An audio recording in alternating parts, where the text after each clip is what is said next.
What's going on, everybody? You are tuned in to the Stoned On Sports podcast, and we are certainly glad that you did. Tonight, I'm joined by Kyle, and as you can see, after a brief hiatus, I'm back here in the saddle. Tonight, we're going to be talking about outfielders from a fantasy perspective. We're getting close to the start of the season. We've had spring training games start up, and I'm really starting to get excited for the baseball season. Outfield is a position that, quite frankly, is not as deep as it has been in years past. And I know, Kyle, that's something you mentioned as you were doing your research for this. Yeah. Welcome everybody to the show. Thanks for stopping in. Thanks for all the subscribers and listeners and watchers. We really love that you guys take your time out of your day and give us a watch. Yeah, the only place it is deep is round one. I mean, really, if you look at the ADP, 8 of the 12 first drafted players are outfielders. So that's pretty brutal. If you start 3 outfielders, imagine if you start 5. Yeah, it's going to be rough. Yeah, I mean, basically, there's 2 positions that you're kind of going to devise your draft strategy on. One of them's pitchers or starting pitchers, because it's always starting pitchers, and I think the other one is outfield for sure. Yeah, I agree. And obviously pitchers are going to be a little more volatile because they do get hurt more frequently, but we'll dive into all of that next week. Do see things popping off here in the chat. Dubo's in the house. What's going on, brother? Appreciate you stopping by. And north of the border there, Blue Jays. What's going on? I think we might have a Blue Jay or two to talk about tonight. Yeah, I think George Springer's on deck sometime later here, but you want to jump right into it, man? Hell yeah, why not? Quite frankly, if you believe anyone other than, well, you know what? Let's start out with our rankings. So we're going 75 deep with our outfield rankings. As you can see, Acuña is at the top, and quite frankly, there's no debating that whatsoever, especially after last season, which he just went complete ape shit, and it was a lot of fun to watch. There's some new names on there, a couple rookies, a few dudes who don't have a whole lot of time up in the majors, and some names that are going to be very, very familiar as well. Without further ado, Ronald Acuna got an ADP of 1. Boy, that was difficult. Yeah. Average auction value of $66, which is just that is insane, quite frankly. You look at what he did last year, 819 points, average 5.2 per game. Last season was absolutely fantastic. It was a career year. You saw not only gains from his gains over his 2022 performance, but again, it was a career year, and he really solidified himself as one of the best players in the league. He led the league in runs, hits, stolen bases, on base percentage, and OPS. We haven't really seen a season like that since Ricky Henderson back in the late 80s or 1990s. Although, Ricky, he had fewer home runs and fewer RBIs. And I know that Jose Canseco turned in the first 40-40 season there in 1998. One of the biggest jumps that he had was in his batting average. It was up something like 80 points. He went from 266 to 337. Part of that is explained by him seeing a career high 49% of pitches in the zone. He was more selective last season in what he swung at, both inside and out of the zone. His swing rates were down a little bit, about 3%, but he made contact at a 5% higher rate. He also cut his chase rate by 2% and still managed to increase his chase contact percentage by almost 10%. He also cut his whiff rate, swings and misses, by 6%. These changes resulted in a strikeout percentage that was reduced by 12.2% down to 11.4%, and his walk rate was up to 10.9%. So what do all those numbers and terms you don't know mean? It means he was more selective, and when he did swing the bat, he was making excellent contact. There were some changes to his approach at the plate to put more focus on making solid contact and being selective. That change in approach, combined with his elite hard contact ability, gave us not only a return to 40 plus home runs, but also a career high 35 doubles, and he tallied 80 extra base hits. Now, being healthy also helps, right? Sure. To me, he represents the pinnacle of a 5-category contributor. He gives you elite production in runs, home runs, RBIs, stolen bases, and average. He's got a rare combination of power and speed. And when you combine that with him continuing to refine his disciplined approach at the plate, that's why you're seeing him go off the board number 1 overall. And you may see a draft, here or there where J-Rod goes off the board first, but those are going to be few and far between. Quite frankly, I don't give 2 shits what format you're playing in. If you have the number 1 overall pick and you don't take him, you're doing this wrong. Yeah. This year, I'm looking for 35 home runs, driving in 95, scoring 120, stealing 45 bases, because quite frankly, a player like him, it's very difficult to project him going over the 70 stolen base mark again. Not saying it's not possible, but when we do these projections, think of it as simulating the season a million times, and we're looking for the result that's kind of right in the middle. And maybe we'll go up to a 60th percentile if we're a little bit more bullish, or if we're a little more bearish and we think, hey, maybe there's some regression coming. Maybe it's the 40th percentile result. He's going to have a batting average over 300, and on base percentage approaching 400, and a slugging percentage, between 550 and 575. I think he'll end up with a 970 OPS. And just again, if you have the first overall pick and you don't take him, you're fucking up. Quit it. Just take him and sleep like a damn baby. Yeah. Okay. Uncle Ted in the chat. How you doing, man? Welcome to the show. He said he took Judge the year after career year. No way I'm taking Acuña. Look, I get it. Regression is an undefeated monster, but I don't think there's any rational way that he can't at least be pretty close to what he did last year. Just to put into how elite the home runs and the stolen bases were. He hit 13 more home runs than any other 70 steal guy in history. And he stole 27 more bases than any other 40 homer guy in history. It's just amazing. I get your point. But as long as he stays healthy, he's going to give you, I believe he's going to give you elite production, especially in the lineup that he plays in. Yeah, absolutely. And not only in fantasy baseball, but in fantasy football, you're going to hear us say, don't pay for the career year. And I think taking him number 1 overall is not paying for the career year. I think you are paying for the best asset in fantasy baseball. Yeah. Yeah. I mean, with some pullback, 35 and 40, I think could easily happen. Absolutely. With an outside shot at 40, right. 40. Yeah, for sure. Uncle Ted, man, thanks for the question there. Getting into the fantasy baseball swing here. It's March 1st is Friday. We're coming to the opening games here in a month. So glad you could join there. Give us a like and subscribe if you could. We'd really appreciate it. Here every Tuesday and Thursday evening at 7 p.m. Eastern. All right, next up we got Corbin Carroll. Of the Diamondbacks. God, it was fun to watch him play last year, especially in the playoffs, which I watched a lot of. But with Arizona currently going 5 overall, $45 in auction value. That's a lot of money. I think he can be worth it. Finishes the number 4 outfielder last season. We have him as our number 3 in our rankings. Again, those are on the website, stonedonsportspodcast.com. He scored 593 points, averaged 3.8 points per game. He's going as the number 3 outfielder off the board. Had a great season. His speed is his main asset, ranking in the 99th percentile. His sprint speed was, but he showed enough power to avoid just being a speedy guy.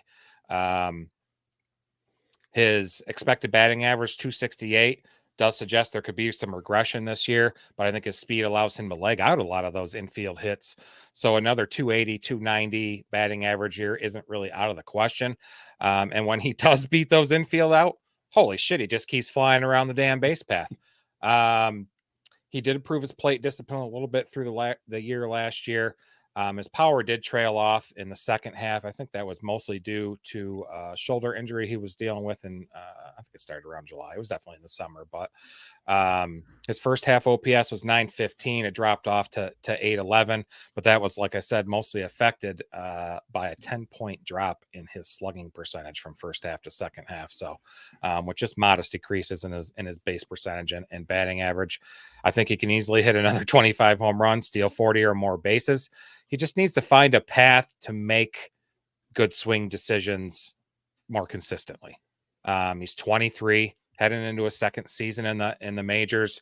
There's every reason to believe that he can improve and will improve. Even a repeat of last year's number, I think he still justifies being a top 5 pick in the draft this season. I see why drafters are taking some high. It's elite talent. I'll put him for 25 homers, 77 RBIs, 105 runs, 46 stolen bases, hitting 277. Fine player. It's a good outfielder that anybody would want to draft. For sure. We got Uncle Ted chiming in. He thinks Corbin Carroll is the best fit to be this year's Acuña. I don't hate it. Here's the thing, though.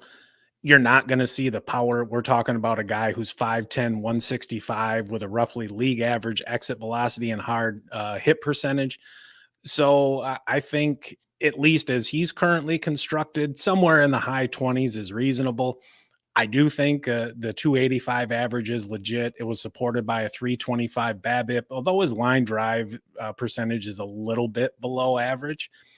To me, he's going to be best in his run production, just primarily due to the number of runs he scores. I think he's a safe bet for 180 runs plus RBIs. And look, we're talking about a dude that only has 669 career at-bats. Yeah. So, I'm excited to see what kind of player he is once he really gets settled in around the 12 to 1,500 at-bat mark. I think your projections are pretty damn close. I do think, there is some room for gains after last season. And one thing to remember, we're when you're talking about your first round picks, you're not necessarily looking for equity in them. You're not looking for gains. You just want to make sure you return value. You want to make sure that you don't lose.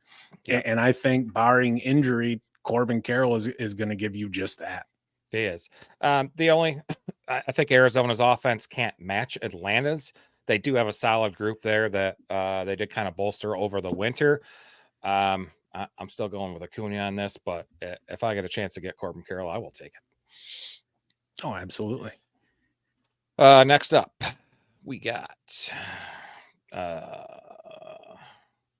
take the thing off there. You're not doing your job, Matt. Randy Arozarena with the Tampa Bay Rays. Number 14 outfielder last season, is currently being drafted at ADP of 44, going for about $25 in auctions right now. Great player. I like him a lot. Scored 474 points, averaged 3.1 a game last year. Hit 23 homers, 83 RBIs, 95 runs, stole 22 bags. Let's see. He started off hot in the first part of the season. He was pretty good and then just kind of nosedived in July.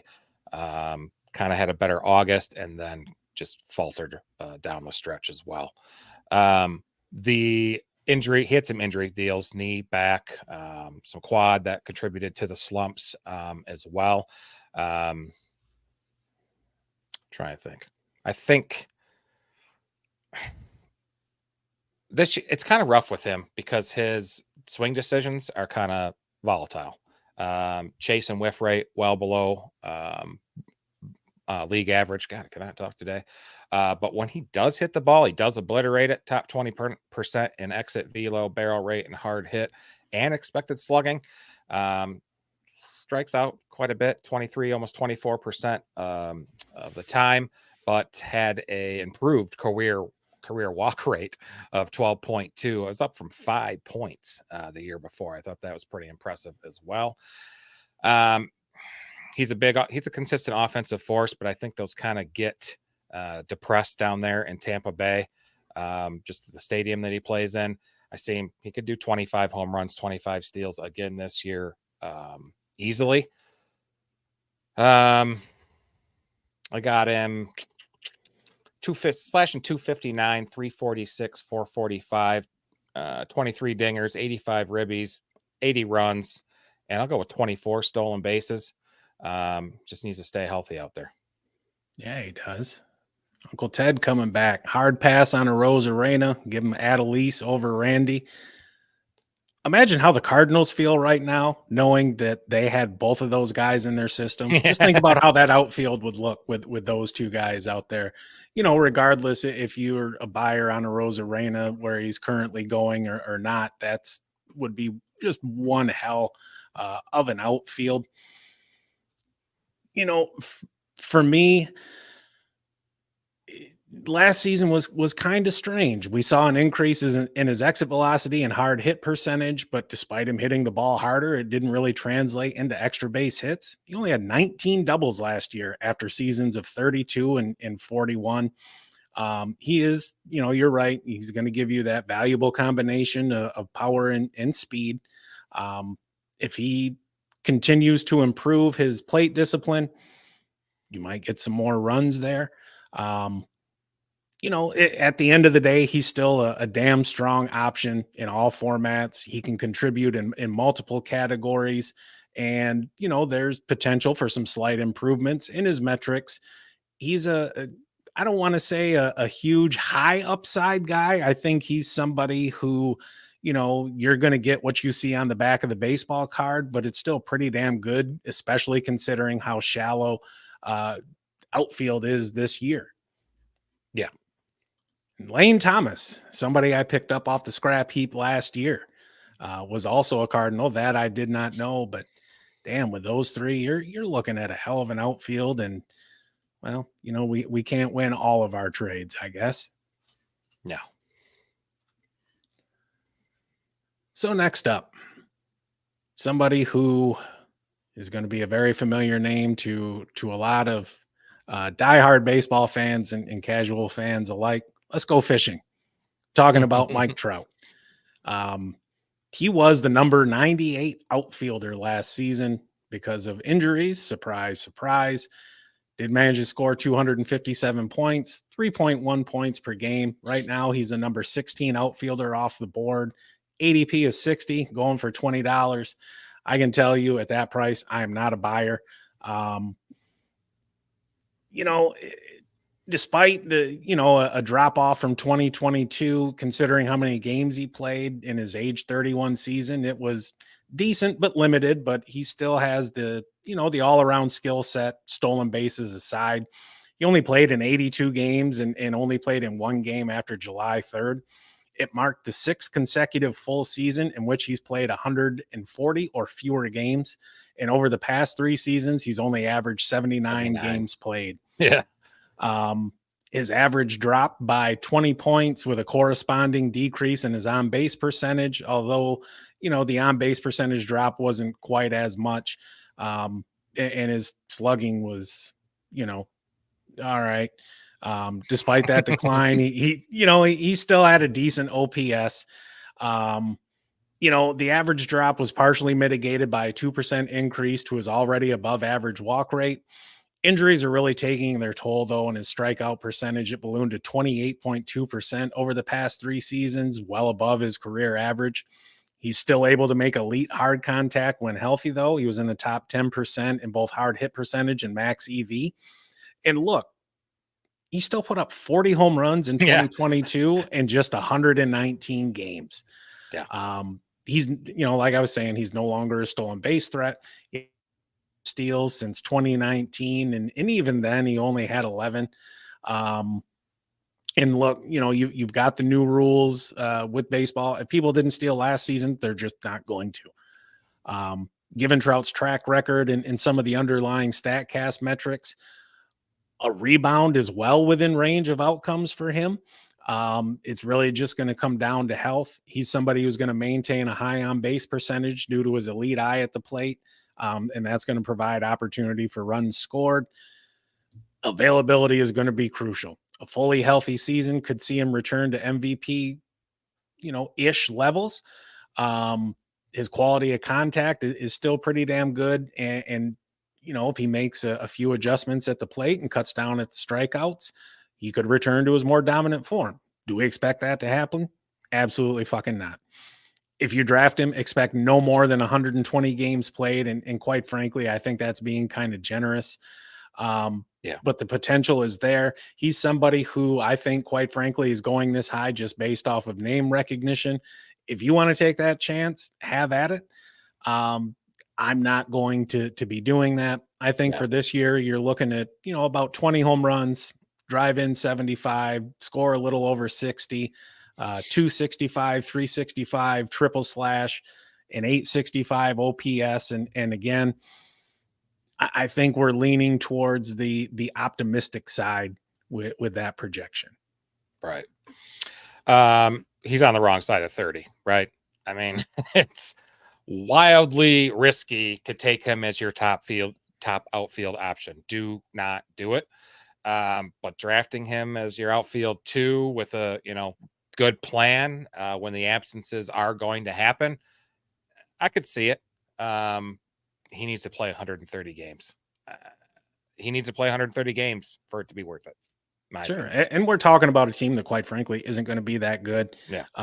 He's got Anthony Rendon, who's probably going to be hitting right behind him, who he has his injury issues all of his own. Yep. There's not a whole lot of protection in that lineup. I'm not super optimistic on Trout or the Angels, quite frankly. Yeah. Uncle Ted says Mike Trout could have a career year under what Washington did, Hamilton did, Acuña did. Could happen, but it's possible. But those guys turned in career years by being on the field as well, and that's the crux of the issue here. It's not a matter of talent. It's not a matter of ability. It's nothing like that. It's being on the field. Availability is the best ability. Absolutely. Supersonic in the house, old fish or trout. Catfish. And Pistol RX. Thank you guys. You're welcome. Man, awesome. Hope we're going to get some good content. Thanks for joining.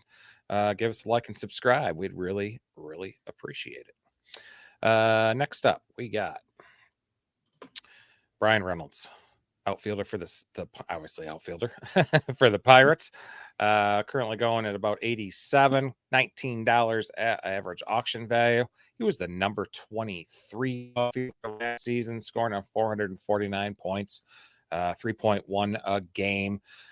He's not coming off his best season, but I don't think the shine's really worn off yet. He did hit 24 home runs, 31 doubles, stole a career high 12 bases.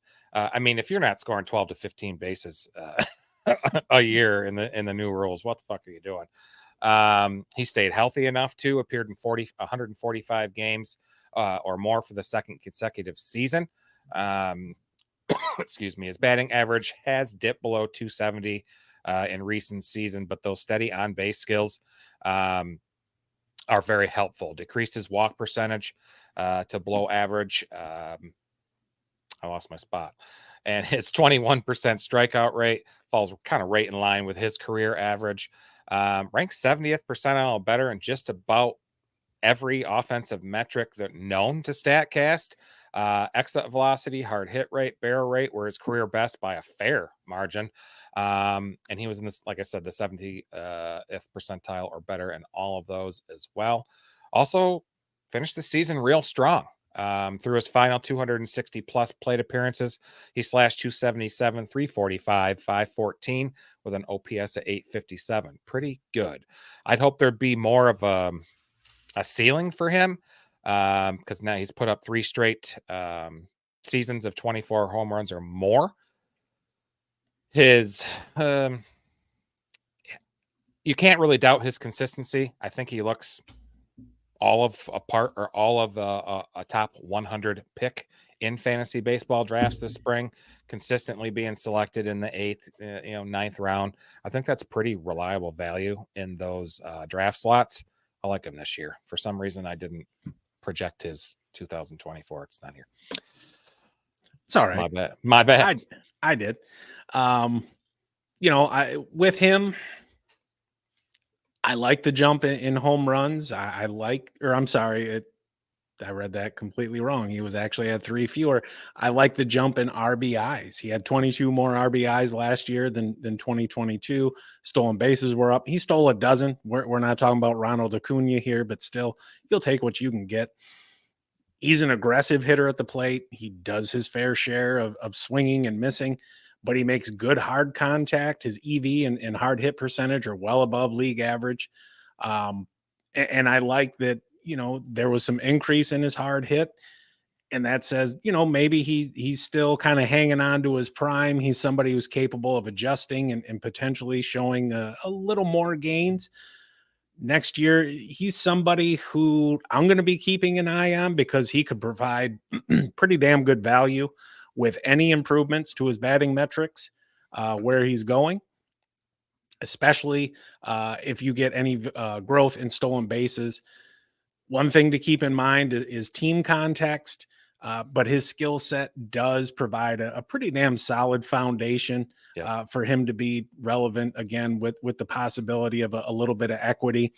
This year, I'm thinking something around 24 home runs, drive in and score 80 each. We'll call it 9 stolen bases, a 260, 340, 455 triple slash, good for a 795 OPS.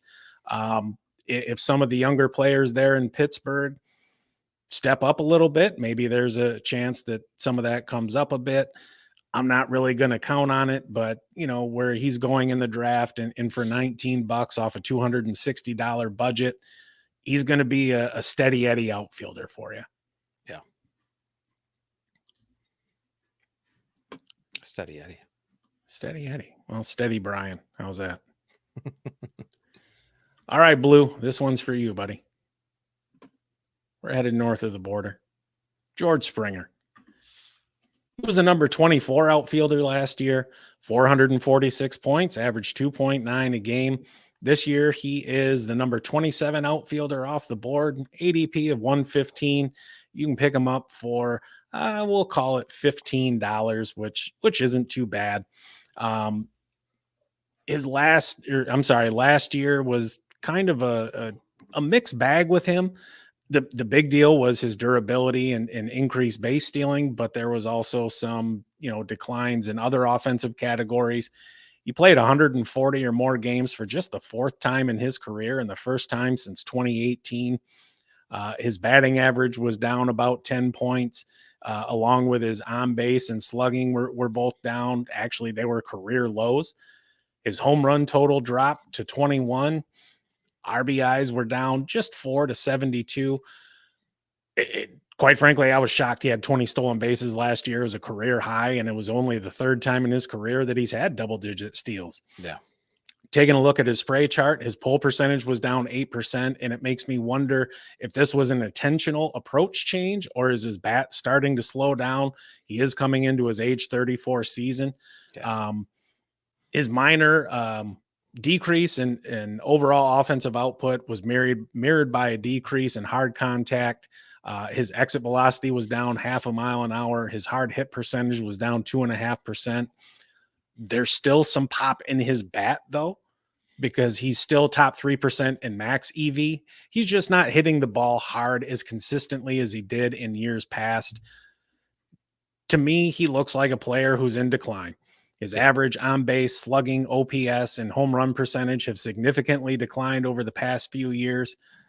It's hard to project how many games he's going to play, just given his injury history over the past, we'll call it half decade. But I think 120 games is a halfway decent number for him. This year, I'm looking for him to come in somewhere around 19 home runs, 70 RBI, 80 runs scored, 12 steals, with a 250, 320, 400 triple slash, good for a 720 OPS. And quite frankly, that Blue Jays team is kind of an enigma. To me, they're pretty damn hard to project.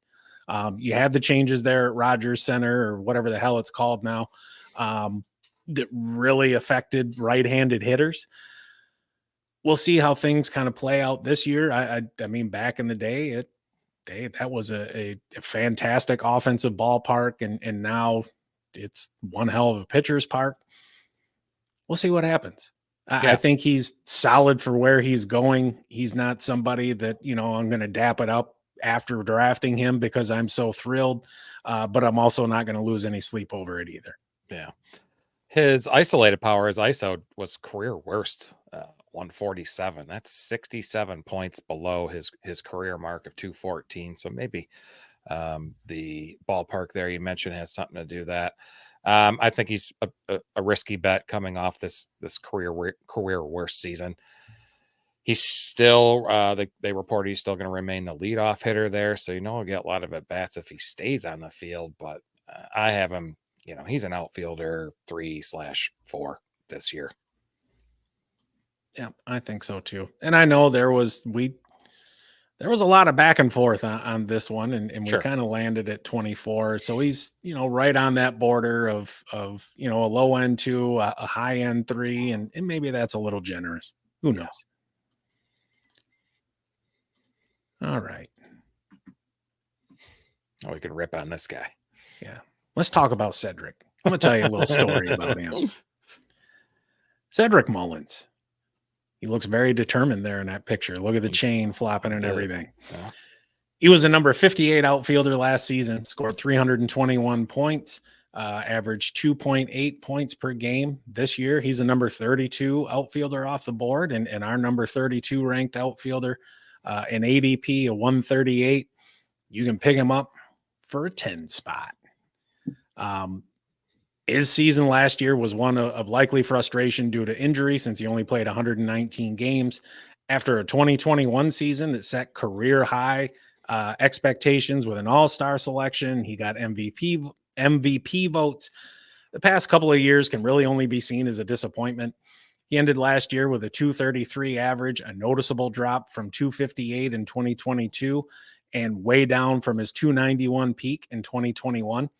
His on-base percentage was also down to 305, which is 15 points below league average. The big part of his game is his speed. It was still evident there. He had 19 stolen bases, although this was down from the 34 he had in 2022. And quite frankly, it's his most valuable asset. His strikeout rate increased to 22, just over 22%, although his walk rate did improve to about 9.5%, which is about 1% over league average. Taking a look at his batted ball profile, it showed a decrease in ground balls and an increase of fly balls, and that aligns with some modest gains to ISO and slugging. It could be a concerted effort to elevate the ball more, maybe going for more extra base hits and home runs. However, this approach can also lead to a lower batting average. His pull percentage was a career high 41.6%, well above league average. That, combined with his 21.6 degree launch angle, shows us a player that really seems to be selling out for power despite his below average exit velocity and hard hit percentage. I think he's likely to aim to balance out his approach a little bit to improve his batting average and on-base percentage and help secure his place in the lineup, just given how much young talent the team has in the pipeline. And we've seen this with Baltimore. They're constantly bringing up elite prospects with great pedigrees. So there's some pressure on dude to contribute. There is. He does remain an intriguing option, given where you're drafting him and what his auction value is the speed's legit. And we were likely looking at a 2030 season last year if he played 150 games, though given the perceived change in approach at the plate, I'm not expecting him to match his 2021 season. For this year, I'm thinking somewhere along the lines of 18 to 20 home runs, 75 RBIs, 25 steals, 70 runs, triple slash, a 240, 310, 410, good for a 720 OPS. And quite frankly, just with all the talent the team has in the minor leagues, I don't know if that's going to be enough to keep him in the lineup every day. Maybe he turns into a 4 or 5 day a week player. If he does, quite frankly, there's no room for him on my roster. Yeah, his position's definitely not as secure as it was in the past with the wealth of talent there. Austin Hayes, Santander, Jorge Mateo's an infielder, but he might be a candidate to potentially see more time in outfielder and outfield, just how crowded the infield is. So there's a couple rules I like to go with fantasy baseball. One of them, don't draft mid-level guys in the top 150, hoping they can get back to their former selves when their former self was from, a healthy season 2 or 3 seasons ago. You have him projected. Well, I have mine as well, but I have him 18 home runs, 27 stolen bases. Starling Marte, he's projected to go 14 and 30, and you can get him 70 picks later. So I'm not too high on Cedric Mullins at all. No, he's kind of coasting on past glory. Yeah. The 2021 season where he went 30-30, fantastic. Sure. That's a feather in your cap. Nobody can take it away from you. But that shit ain't happening again. No. All right. TJ Friedl with the Reds. Finished number 24 outfielder last season. He's the 37th outfielder off the board going in drafts. 155 ADP, going for about $11. I think you can make an argument that he was the Reds' best player last season. He was one of just 17 players in the majors to log at least 25 stolen bases and 15 home runs. He should continue to hit at the top of that young, exciting Reds lineup. He should play every day. He owns a career 350 batting average against lefties, despite batting left-handed.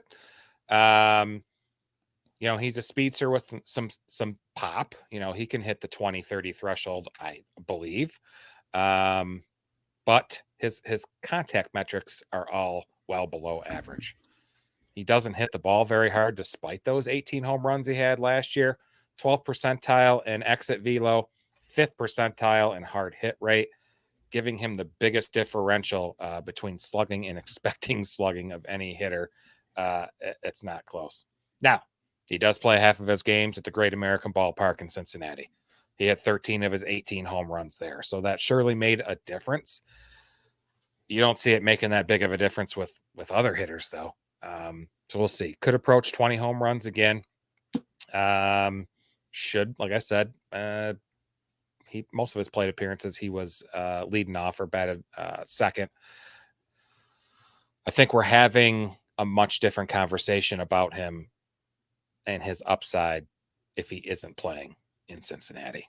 But finding value in the outfield is going to be tough this season, as we mentioned at the top of the show.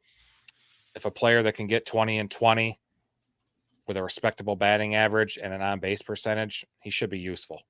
And again, I must have stopped projecting people, so my bad. The Reds have a very deep roster too. If he struggles, he could lose some playing time. You got some other Churio, Jorge Soler, Riley Green, Chas McCormick, all in the same kind of area, 10 to 15 draft spots. Maybe you look somewhere else. Yeah, and I think a lot of it too is going to come down to, once we get to this point in the draft around 150, how is your team constructed? Yeah. Up to this point, that's going to dictate a lot if you go for Jorge Soler versus TJ here. Every single one of his home runs last year was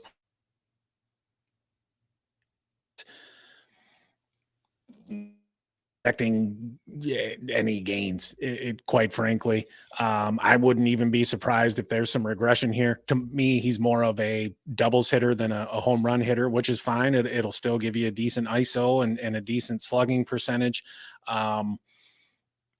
He is probably the most patient and selective hitter that we have talked about so far this season. He takes the first pitch over 80% of the time, well above league average.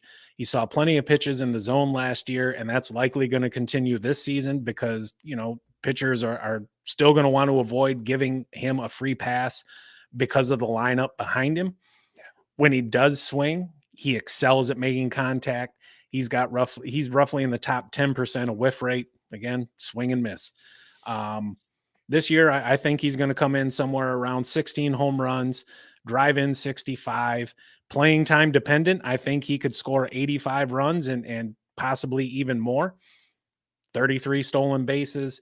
I think he'll go for a 280 average, 360 on base, 460 slug.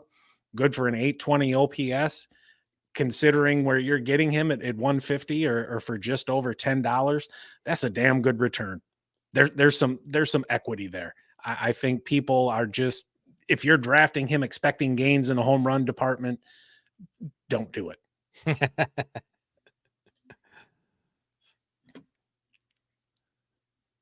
All right. What do we got here? Uncle Ted, Chas McCormick, Evan Carter, Yoshida, and Jung Ho Lee. Yeah. That'd be Yeah, some there's going to be a area. lot of outfield that's going to be a crapshoot. Evan Carter against same side pitching, there's still some concern there, and we're looking at a very small sample size. Elite prospect pedigree. He looked fantastic last year, but it's hard to pin your hopes on that continuing. But again, where you're getting him, what do you really have to bitch about? Not a whole hell of a lot. Yeah. Next up is Brandon Nimmo. He was a number 19 outfielder last season. 453 points, average 3 per game. This year, he's a number 44 outfielder off the board. You can get him around pick 190. $6. And we have him at 44. Yes, we do. Our number 44 outfielder. He's a reliable leadoff hitter. He's got a good eye at the plate. There's a nice blend of power and consistency there. He's got a career trend of solid on-base skills, and there was a little bit of an uptick in home runs. Played in 152 games last year. Love that availability. He hit 274 for the second year in a row. On-base percentage was down just from 367 to 363. You can call that natural year-to-year variance. However, his slugging percentage was up 33 points thanks to a career high 24 home runs. He also had 30 doubles for the second straight season and chipped in 6 triples. We saw career highs from him in exit velocity and hard hit percentage, combined with significant increases in fly ball percent and pull percentage. That's where the home runs are coming from, hitting the ball hard and pulling it. However, we saw an increase in his strikeout percentage up to 21.4%. He's somebody who will take a walk. He walks about 10.9% of the time, which is a good, full 2% over league average. He's got an elite chase rate of just 19.9%.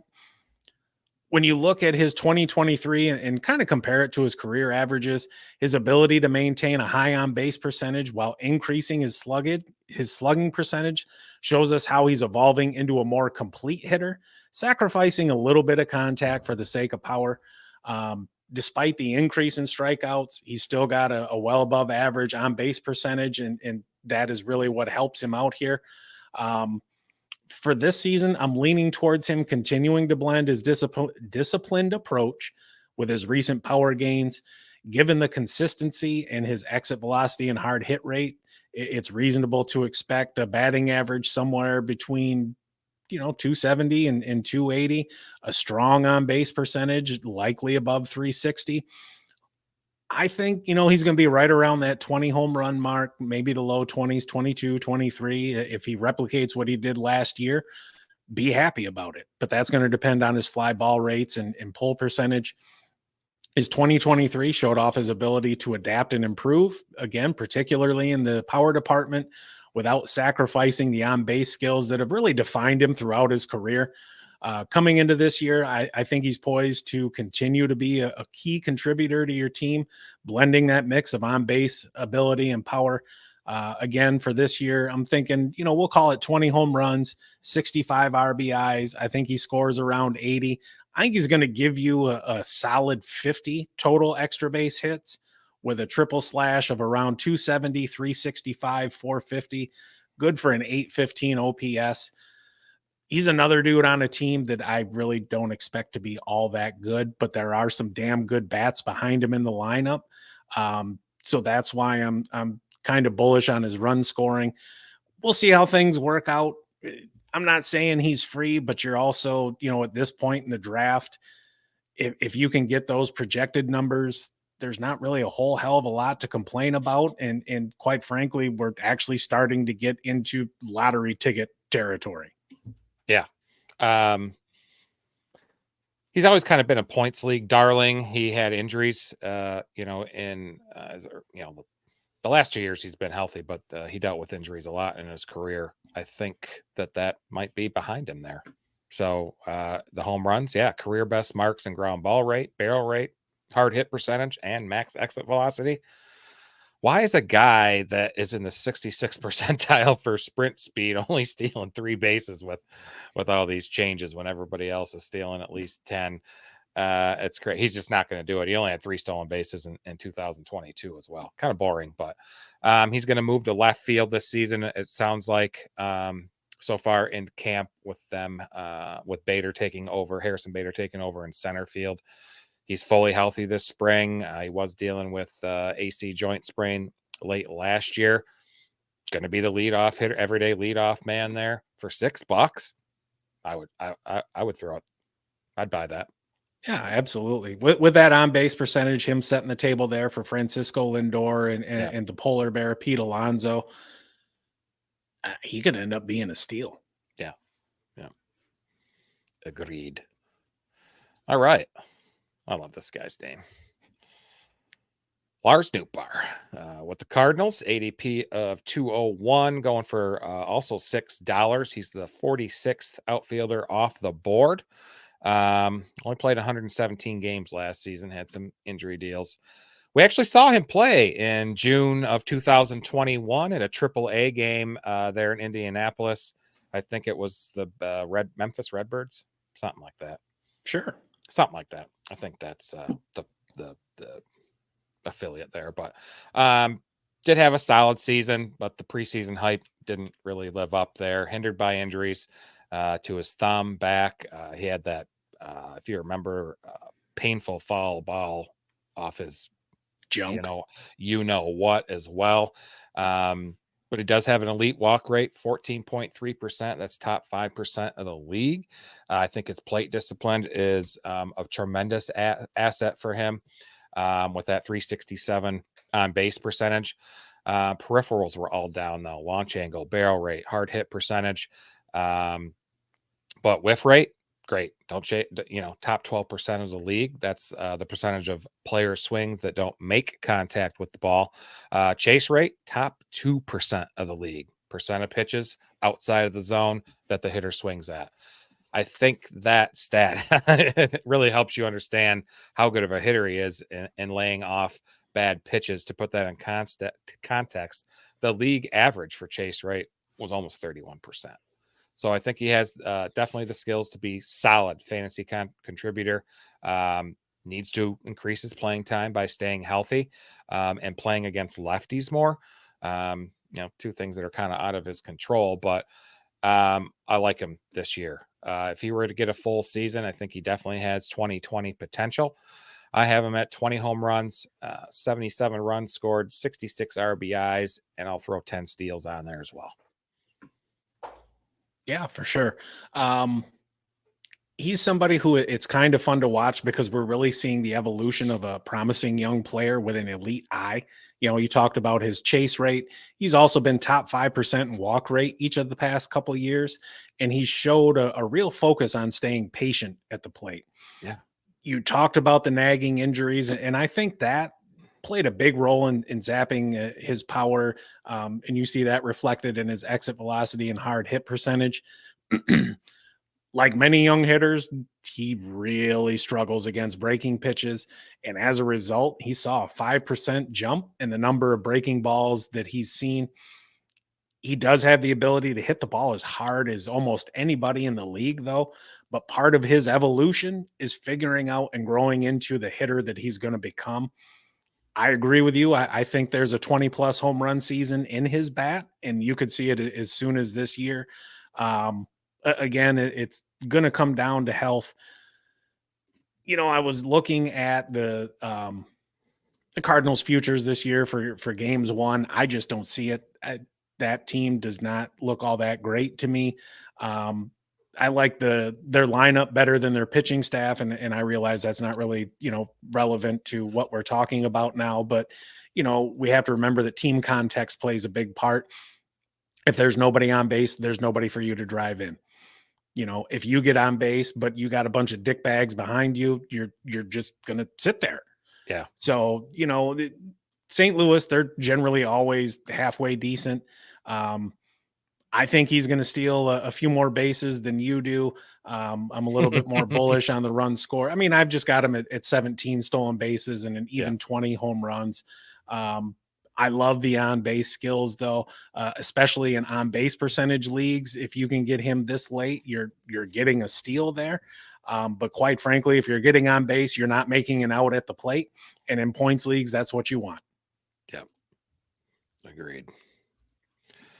All right, next up, Starling Marte with the New York Mets. Currently the 52nd outfielder off the board at an ADP of 218, also $6.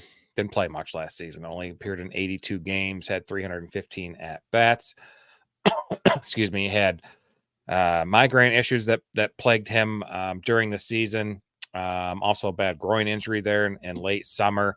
I know he had double groin surgery or core muscle surgery in November of 22, so I'm not sure if that was related at all. Guy's 35 years old. Did play in the Dominican Winter League this year. Had an on-base percentage of 388. Reported to camp fully healthy this spring, so we'll see. Whiff rate 27.4 was a career high, and his chase rate of 37.4 was as high since 2016.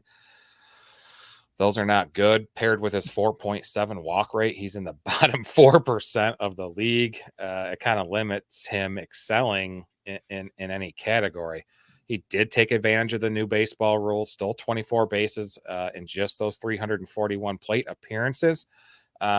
Will need to be more than just a stolen base threat in this 35 season. So his ISO was 0.076. It was worst in a single season so far. He has a career of 158, so it was cut in half. Anyone who's ever watched a 35-year-old speedster hit ground balls to second and then get thrown out by a half step, it's not the place to find fantasy value. Okay. Does have a career 343 on base percentage, so there's some value there.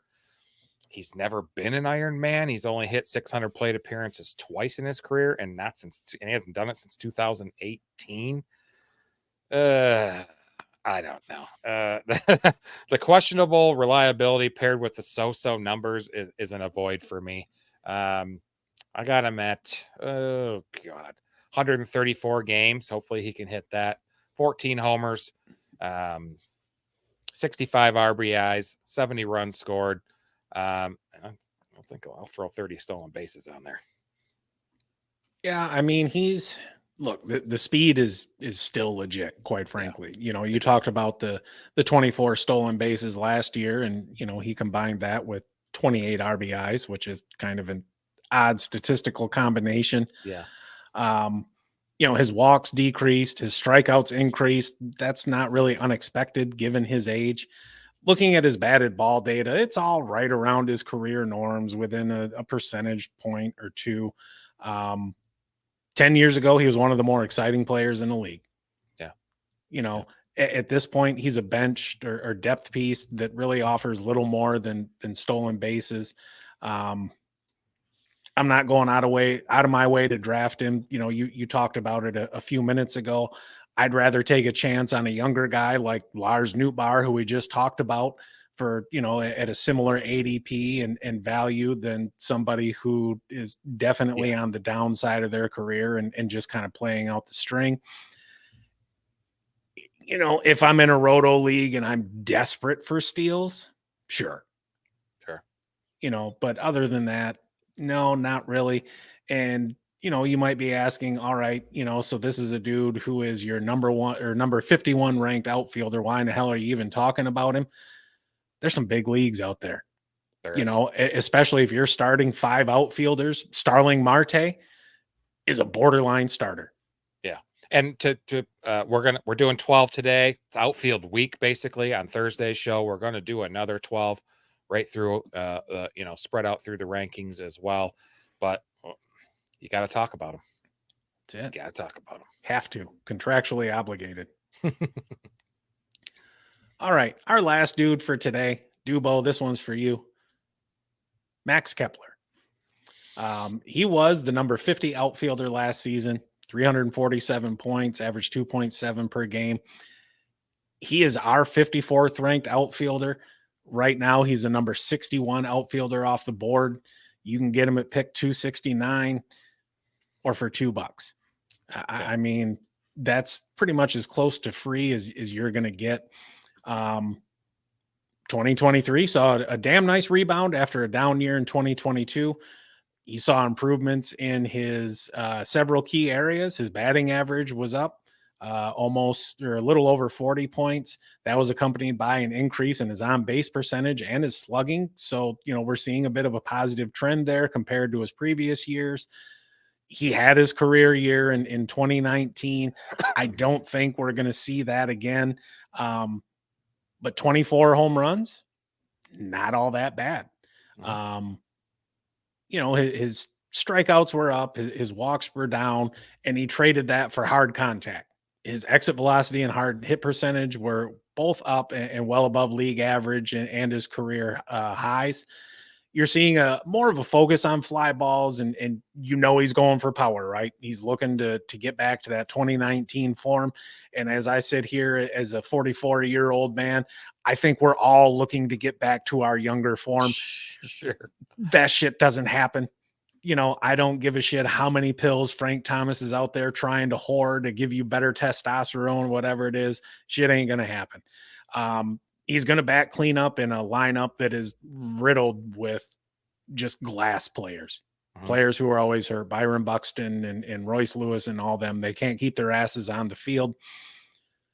If he plays 130 games, I think he's got a good shot to match last year's performance. And for $2, I'll take close to 25 home runs. Yeah, it's not bad. Going to be a platoon guy a little bit, though. You don't play against lefties. He only had 88 bats last season against lefties. I think the manager there, Rocco Baldelli, platoons everyone, even when they shouldn't be platoon. He's a big analytics guy.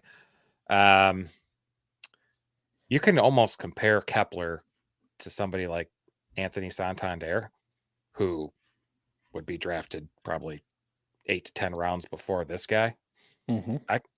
I could see the point there where Kepler for $2. Right. I don't hate it. Right. I mean, he's a scratch off ticket. Yep, for sure. So he was legitimately very good last season. And I think it could be sustainable. Yeah, it's damn possible. Dubo agrees. Dude's a hammer. Guy's a hammer. Like MC, baby. Heck yeah. Yeah. Heck yeah. I can't wait. This is a great show. It was. I agree. And you guys all saw that Cody Bellinger finally signed back with the Cubs there. 3-year, $80 million contract. Some opt-outs after after year 1 and year 2. It made sense that he went back there. Sure. And it was a front-loaded deal, too. It was. And I think he's getting $30 million for this season. And he's so versatile, being able to, he pretty much, he's 84, started 84 times in the outfield and 60 times at first. So versatile. I like it. Hell yeah. Wow, boy. He's too legit to quit. Too legit. Heck yeah. What else? Hold on. I know I got something else here. I did something. Yeah. But yeah, guys, don't forget to like and subscribe. Again, here every Tuesday and Thursday, 7 p.m. Eastern.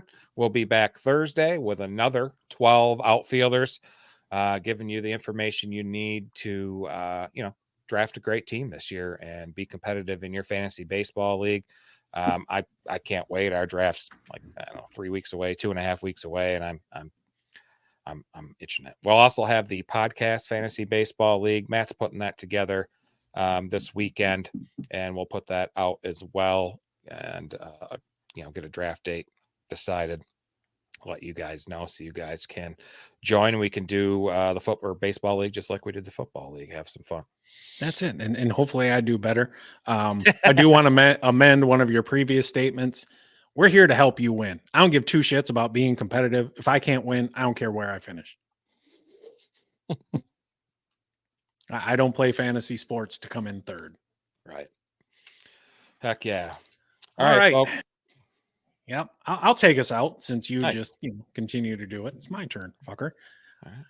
All right. On behalf of this dude, thanks again for coming to hang out with us. We really, really appreciate it. And quite frankly, it's humbling that anyone would even want to, even those of you that we pay to do it, like, Loud Boy and them. Again, we're going to be back Thursday. We'll talk about some more outfielders, some great ones, some good ones, some okay ones, and a couple just to help you round out your roster. A couple poopy ones. And then next week, I'm looking forward to that shit. We got starting pitcher week, baby. That's going to be some fun. Sorry, I'm a little fired up. All right, everybody. Have a great night. See you next time, folks.